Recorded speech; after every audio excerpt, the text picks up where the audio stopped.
चूतिया लोग के बात बताए के हम अपने पीछे दरबा में चलत है। फिर ओकरे बाद बारी बारी मैडम जी लोग आवल करी, हाँ अपन ऊपर रसनी देखावल करी। ए मास्टर, आप लोग चूतिया 1 2 3 4 देख ले, हम जात जात जात जात जात कई ठे चूतिया देख ले। हम कम से कम 20 गो चूतिया देख ले हैं। 20 का नाम बतावत है, आप लोग ध्यान दिल जाई, कोनो गलती हुई तो माफ कर दिल जाई। हेलो,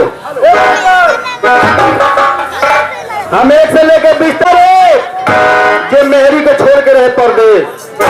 चूतिया नंबर 2 जे दूसरे के भरोसे चलावे बंदूक। चूतिया नंबर 3 जे माई बाप के करे बेदीन। चूतिया नंबर 4 जो दूसरे से बार बार मांगे उधार। चूतिया नंबर 5 जो खड़ा होकर देखा दिन भर नाच। चूतिया नंबर 6 जो खसी के जगह पर खियावे जल। चूतिया नंबर 7 जो पतरी पर छोड़ दिला ढेर खूनी भात। चूतिया नंबर 8 जो खसी के जगह पर बेच दिला बुढ़िया माई पास। चूतिया नंबर 9 जो खेते में कौड़ावे दिन भर बैठ के कौड़ा।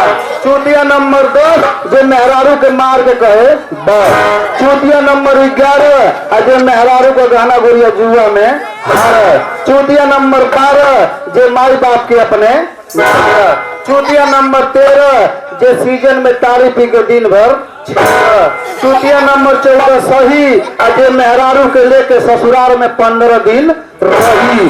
चूतिया नंबर 15 साधा जो माई बाप के कर बंटवारा में आधा आधा। चूतिया नंबर 16 जो दूसरे का पोल चट देना। चूतिया नंबर 17 जो भाई भाई से दिन भर रहे खतरा। चूतिया नंबर 18 जो दूसरे का माल जुटा। चूतिया नंबर 19 जो दूसरे के खूंटा से छोड़ के ले आई। चूतिया नंबर 20 जो मेला या ठेला में पकड़ के देला।